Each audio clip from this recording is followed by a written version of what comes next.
ఆయన పేరులోనే ఉంది. సరస్వతి పుత్ర రామ జోగయ్య శాస్త్రి గారు ఇప్పుడు మనతో పాటు స్టూడియోలో ఉన్నారు. ఆయనకి సాదరంగా మనందరం కలిపి స్వాగతం పలుకుదాం. అయ్యా నమస్కారం.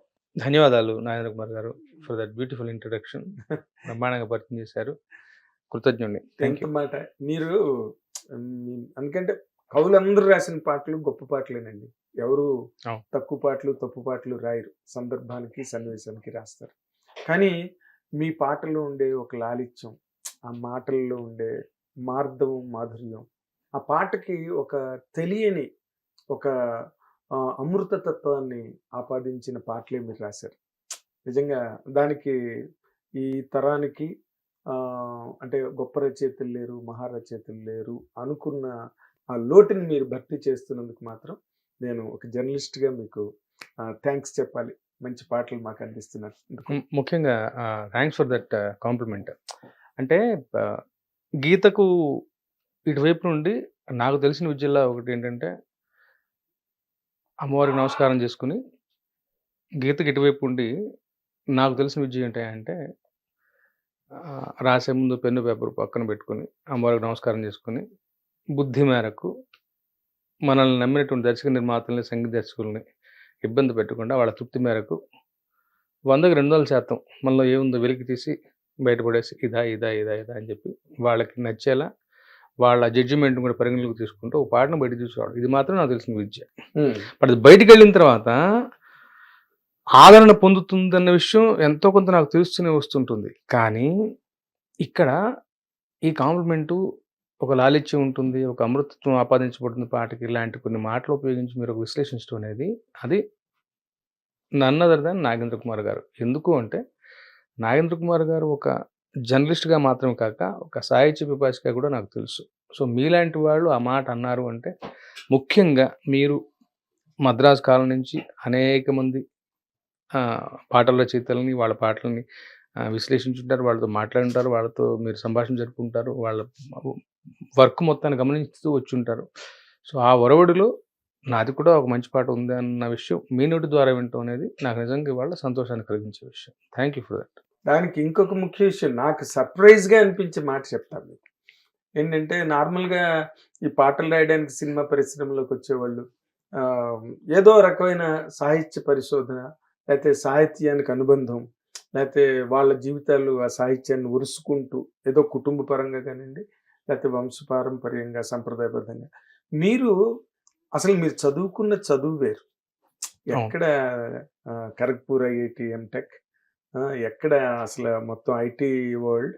అసలు దీంట్లోకి రావాలన్న ఆలోచన కానీ లేకపోతే ఆ ప్రేరణ అనేది అసలు మీకు ఎక్కడి నుంచి కనెక్ట్ అయింది సార్? ఏం లేదు, తెలుగు దేశంలో పుట్టిన ప్రతివాడికి ఒక సినిమా తాలూకు ఒక అభిలాష ఉంటూనే ఉంటుంది. సో అందరిలాగే నేను అది పక్కన పెడితే ఎంతో కొంత జీన్స్లో ఉన్నదో మరి మా అమ్మగారు చక్కగా పాడేవారు. సో మా తాతయ్య గారి ఆశీర్వాదము, మా అమ్మగారిని పెంచుకున్న తాతయ్య గారు రామజోగయ్య శాస్త్రి గారు, ఆయన పేరు పమిడి రామజోగయ్య శాస్త్రి గారు. ఆయన కవి, పద్య కవి. ఆయన పేరే పెట్టారా మీకు? అవును, ఆయన పేరు నాకు పెట్టారు. మరి ఆయన తాలూకు ఆశీర్వాదం ఏమిటో తెలియదు, మొత్తానికి మనలో ఒకటి ఉంది.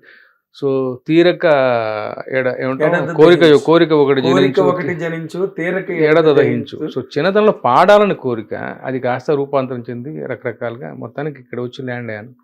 సో ఇక సాహిత్యపరమైనటువంటి పరిజ్ఞానము, అభ్యాసము అవన్నీ లేకపోయినప్పటికీ ఏదో ఒక డివైన్ బ్లెస్సింగ్ నాకుందని నేను బలంగా నమ్ముతాను. లేకపోతే అదాటుగా కారణాంతరాల వల్ల రచనలోకి వచ్చినప్పటికీ, భయంగా బిరుగ్గానే ప్రయాణం మొదలుపెట్టినప్పటికీ అది అద్భుతంగా అందంగా కొనసాగించుకుంటూ ఇవాళ ఈ పరిస్థితికి రాగలడం అనేది పూర్తిగా నా కృషి సాధన ఉన్నాయి. కానీ బట్ ఈ మేరకు ఈ స్థాయికి నన్ను ప్రపంచానికి నన్ను భగవంతుడు ప్రపంచ పరిచయం చేయడం అనేది డెఫినెట్గా ఆయన తాలూకు బ్లెస్సింగ్. మనదేమీ లేదు. ఇదే భావంలో కొనసాగితే ఇంతే చాలు ప్రశాంతం జీవితం.